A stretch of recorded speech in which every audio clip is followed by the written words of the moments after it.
மம்தா ஆட்சி டிஸ்மிஸ். ஆளுநர் RN ரவி அதிரடி நடவடிக்கை. இந்திய அரசியலமைப்பையே அதிர வைத்த இந்த சம்பவம் மேற்கு வங்கத்துல இப்போ என்ன நடக்குது முழுசா கேளுங்க. மேற்கு வங்கத்துல நிலவி வந்த மிகப்பெரிய அரசியல் முட்டுக்கட்டைக்கு இப்போ ஒரு முற்றுப்புள்ளி விழுந்திருக்கு. ஆளுநர் RN ரவி மம்தா பானர்ஜியின் அமைச்சரவையை அதிரடியாக கலைத்து உத்தரவிட்டுள்ளார். ஆனா உண்மை என்ன தெரியுமா? தேர்தல் முடிவுகள் வந்தும் மம்தா பதவி விலக மறுத்திருக்காங்க.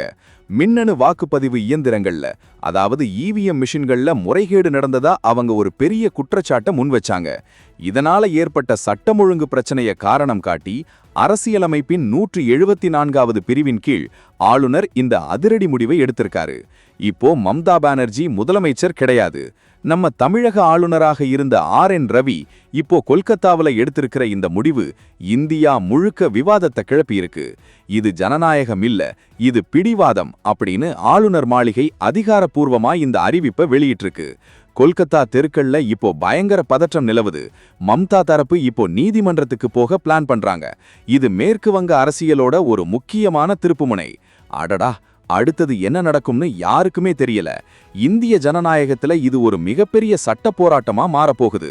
அடுத்து அங்க ஆளுநர் ஆட்சியா இல்ல புது தேர்தலா? கொல்கத்தா இப்போ உச்சகட்ட பரபரப்புல இருக்கு. மம்தா பானர்ஜியின் ஆட்சியை ஆளுநர் கலைத்தது சரியா தப்பா? உங்க கருத்தை கமெண்ட்ல சொல்லுங்க. இந்த மாதிரி உடனுக்குடன் செய்திகளை தெரிஞ்சுக்க லைக் பண்ணிட்டு ஷேர் பண்ணுங்க. மறக்காம சப்ஸ்கிரைப் பண்ணுங்க. ஏன்னா இது மம்தா ஆட்சி டிஸ்மிஸ்.